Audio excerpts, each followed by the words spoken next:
ERi-TV news broadcast crew and I, Delit Tahai, are now ready for your daily news briefing at 10:30 local time. But first, let us catch up with the major headlines.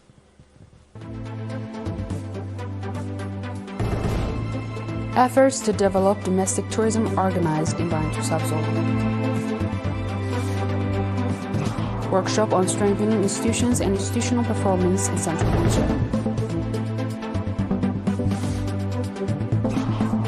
Iran launched hundreds of missiles at Israel, 90% hit targets. And Pentagon awards Boeing contract to build bombs for Ukraine. On our local news, a ceremony was organized in 29 September in Barantu in connection with the World Tourism Day, during which a call was made for tourism service providers to strengthen their contributions to the development of the tourism sector, with particular focus on the domestic tourism. The event was held in collaboration with the Tourism Department in Gashbarka region and the Tourism Service Providers Association. Colonel Hamid Yusuf, Director General of Tourism in the region, urged tourism service providers, alongside providing services to customers, also to play a role in introducing regional's rich societal culture and resources. Mr. Frazgi Gabragergish, Chairman of the Tourism Service Providers Association, encouraged institutions to join the association in order to address challenges collectively.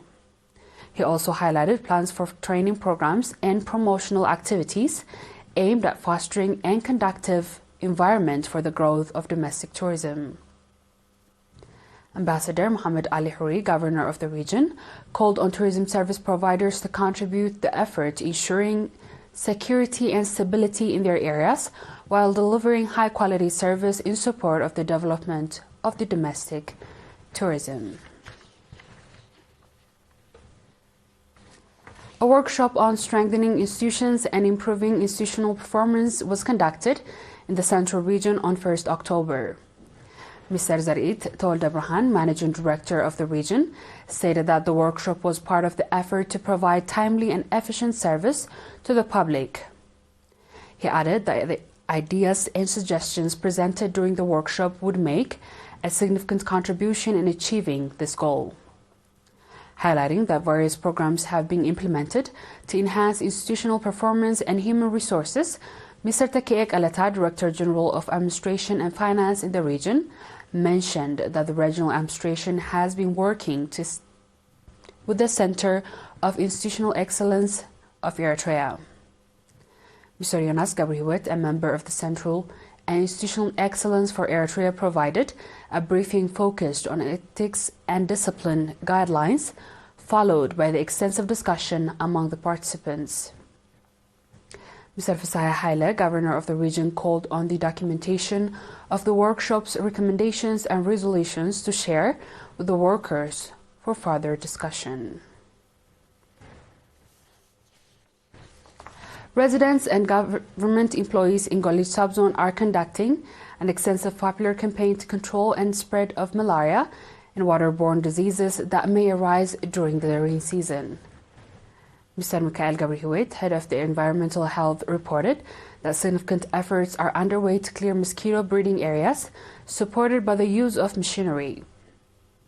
He also noted that the number of malaria cases, which stood at 1,200 in August, has dropped significantly to 400 in the first half of September. Mr. Mikhail added that homes have been sprayed with malaria pesticides and about 54,000 insecticides. Treated bed nets have been distributed to the public. In Golij subzone, there is one community hospital, 1 health center, 7 health stations, and 50 health representatives overseeing malaria control activities. Dear viewers, we'll be back with the international news shortly. Stay tuned.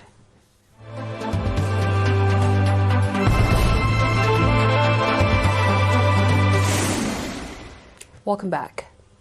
Sirens sounded all over the occupied territories on Tuesday night as Iran launched hundreds of missiles towards Israel in a retaliatory attack dubbed Operation True Promise 2.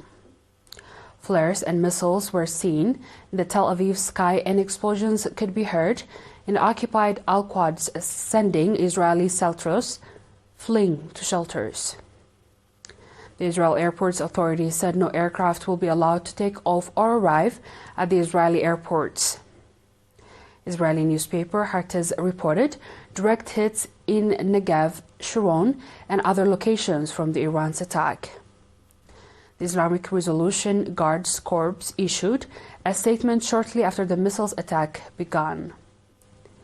It said in a response to the martyrdom of the Hamas chief Ismaili Nahyan, Hezbollah leader Sayyad Hassan Nasrallah, and IRGC commander Abbas Nufrushan and IRGC Aerospace Force launchers dozens of ballistic missiles targeting a key military and intelligence base in the heart of the occupied territories. Our last news.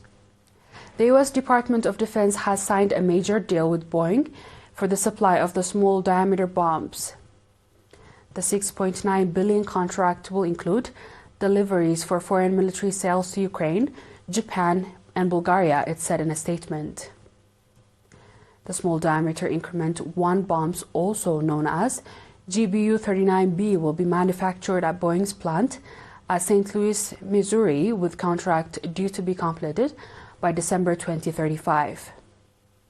The announcement was made along with the raft of the new Pentagon deals, totaling over $33 million in a service since 2006. The 113-kilogram precision-guided bombs can arm several types of aircrafts with future integration planned for unmanned air system.